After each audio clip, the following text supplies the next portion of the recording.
Vous regardez la Panafricaine Média et bienvenue dans ce nouveau numéro de l'invité de la rédaction.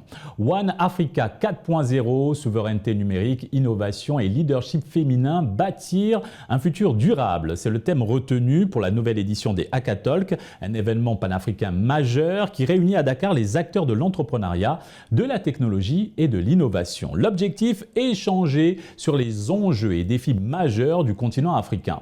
Et pour mieux comprendre l'importance de cette initiative, nous recevons aujourd'hui M. Eladj Diop, promoteur de Hackatalks et CEO de Hakassa. Merci d'avoir accepté notre invitation. Merci pour votre invitation, Alexis. Alors, à qui s'adresse particulièrement cet événement, Hackatalks, et pourquoi avoir lancé cette initiative ? Alors, les Hackatalks s'adressent aujourd'hui à l'écosystème numérique, mais pas que, à l'écosystème entrepreneurial, dans toutes ses parties prenantes, voilà, que ce soit le monde académique, le secteur privé, le secteur public, la société civile.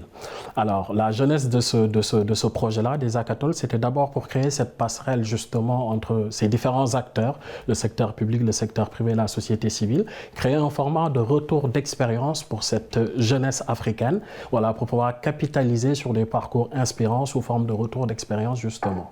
Pourquoi avoir choisi cette thématique pour cette nouvelle édition? Alors, dans cette nouvelle thématique, comme vous le savez, on retrouve souveraineté numérique, on retrouve leadership féminin, mais également de l'innovation.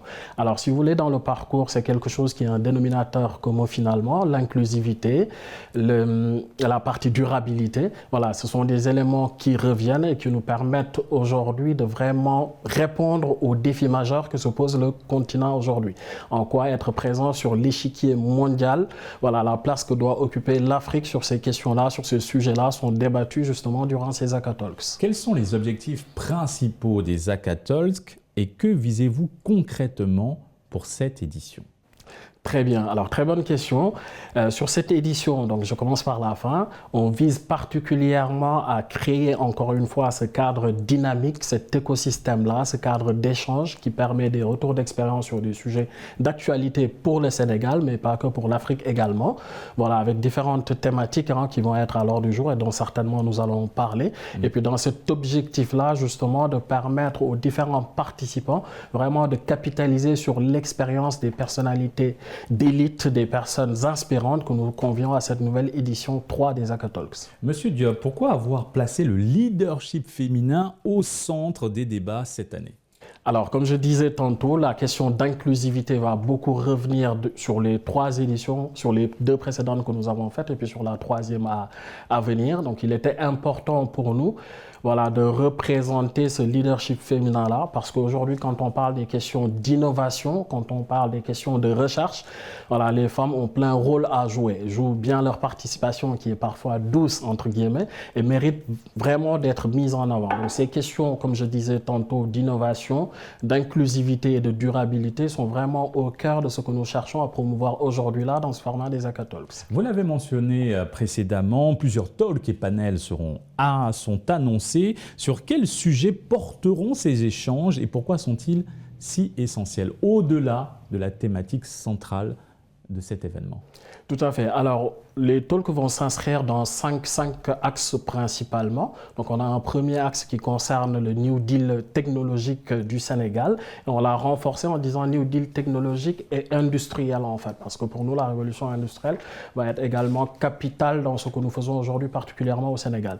Deuxième axe, donc, sur les méga événements sportifs. Donc, comme vous le savez, avec la Coupe du Monde qui est co-organisée par le Maroc en 2030. Mais plus récemment, on va passer au JOJ 2026 organisé à Dakar et puis même la CAN en fin d'année avec le Maroc également. Donc voilà, donc ça c'est le deuxième axe. Sur le troisième axe, on va revenir sur les questions d'intelligence artificielle. Quatrième axe sur la vision Sénégal 2050 et puis un cinquième et dernier axe qui nous tient particulièrement à cœur. Donc toutes les questions d'urgence climatique et l'atteinte des objectifs durables où on sait que le temps qui nous reste est très très court. Et quel impact espérez-vous concrètement sur la vision Sénégal 2050 ? Alors, effectivement, on a voulu, comme je disais tantôt, réunir l'écosystème privé-public. Donc, on a des représentants de l'État, mais également de la société civile, en plus de ce secteur privé-là qui va être très fortement représenté avec les start-upers en première ligne. Donc, il était important pour nous d'avoir vraiment cette analyse froide, cette analyse, j'allais dire, en hauteur, des de la vision Sénégal 2050, de la challenger, de voir en quoi le secteur privé s'y retrouve aujourd'hui, en quoi le secteur public et où la société civile se retrouve dans cette vision Sénégal 2050 et qu'est-ce qu'on peut apporter en termes d'impact en fait. Vraiment, les Akatalks sont le lieu de débat, d'échange où la communauté qui est présente peut vraiment formuler des idées, que ces idées soient remontées au plus haut sommet, j'ai envie de dire, des instances de décision en Afrique. Alors, ça sera des panels et des talks de haut niveau avec des modérateurs tout aussi prestigieux. Avez-vous déjà des confirmations des institutions publiques et privées qui doivent participer à cette troisième édition? Oui, absolument. Alors, nous allons recevoir, entre autres, du côté du secteur public, en tout cas des représentants de l'État, des différents ministères, dont celui de l'économie numérique et de l'éducation nationale également. Et de l'autre côté du secteur privé, donc, nous avons de très grands groupes qui sont engagés aujourd'hui, à l'instar de Gaïndé 2000 ou Orange, voilà, pour ne citer que cela. Et puis de l'autre côté, en termes de société civile également, cela va être représenté. Et puis sur le format des panels, nous avons vraiment voulu avoir des panels où les femmes sont plus représentées dans ces panels-là, ce que l'on voit malheureusement pas très souvent. Donc l'idée, c'était vraiment d'avoir voilà, cette pluralité, j'ai envie de dire, d'acteurs autour de ces questions-là et qu'on puisse apporter des réponses tangibles aux défis qui se posent aujourd'hui sur le continent africain. En marge de ces talks et panels, quelles dispositions sont prises pour encourager les échanges entre les participants? Y aura-t-il des expositions pour promouvoir le domaine entrepreneurial sénégalais et continental?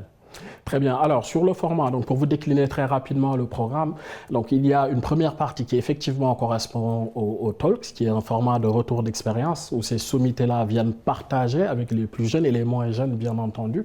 Voilà. Et ensuite, on passe au panel thématique et on finit par un networking. Le networking, c'est vraiment l'occasion d'échanger, de débattre sur des sujets dans un cadre plutôt convivial. Et ce qui est bien à noter, c'est qu'avec ACASA, qui est la structure porteuse aujourd'hui de cet événement-là, les Akatalks, que j'ai l'honneur de diriger, on produit un format sous magazine que l'on remet à l'État ensuite. Donc il y a vraiment une dimension pragmatique et concrète dans ce que nous faisons aujourd'hui et que nous portons justement non seulement à l'échelle sénégalaise, pour dire nationale, mais également dans les autres pays. Et in fine, on a également différentes parties prenantes d'autres pays, comme le Maroc par exemple. Sur la précédente édition, on a eu le plaisir d'avoir un des speakers qui venait du Maroc, de Dubaï, etc. Donc on a différents autres pays d'Afrique, les 54 pays qui peuvent être représentés dans ces Akatalks-là. En tant qu'initiateur des Akatalks, que représente pour vous cette troisième édition? Est-ce l'édition de la maturité? Et qu'avez-vous prévu pour pérenniser ce rendez-vous? Alors effectivement, donc les Akatalks, c'est un format que nous avons lancé depuis l'année dernière en 2024. Il faut savoir que l'on fait 2 éditions chaque année. Donc une édition au mois de juin et puis une autre au mois de décembre. Et donc dans le cadre de cette troisième édition-là, c'est vraiment j'ai envie de dire, c'est vraiment l'édition de la maturation en réalité. Donc depuis lors, nous avons testé sur les différents formats, etc. Nous avons fait 2 premières éditions qui ont été très réussies. Voilà, et on espère reproduire cela sur cette troisième édition-là. Et naturellement, on a vocation à pérenniser cet événement-là qui a de plus en plus d'écho dans les autres pays d'Afrique, mais également qui apporte un vrai plus aujourd'hui à cette communauté, à cet écosystème numérique, à cet écosystème entrepreneurial et qui est très apprécié. La preuve, c'est la présence des sommités que nous avons aujourd'hui sur ce type d'événement-là et puis les parties prenantes et puis tout l'engouement qu'il peut y avoir sur les différentes plateformes, sur les différentes communautés, les réseaux sociaux, etc. Donc c'est un format qui est voué à être pérennisé et où c'est tout le mal que l'on se souhaite en tout cas. Merci Monsieur Diop d'avoir accepté cette invitation, de nous avoir donné ce bel éclairage et bonne continuation au Akatalks. Merci à vous Alexis. Et c'est ainsi que s'achève cette émission. Merci de l'avoir suivi. Excellente suite des programmes sur la Panafricaine Média.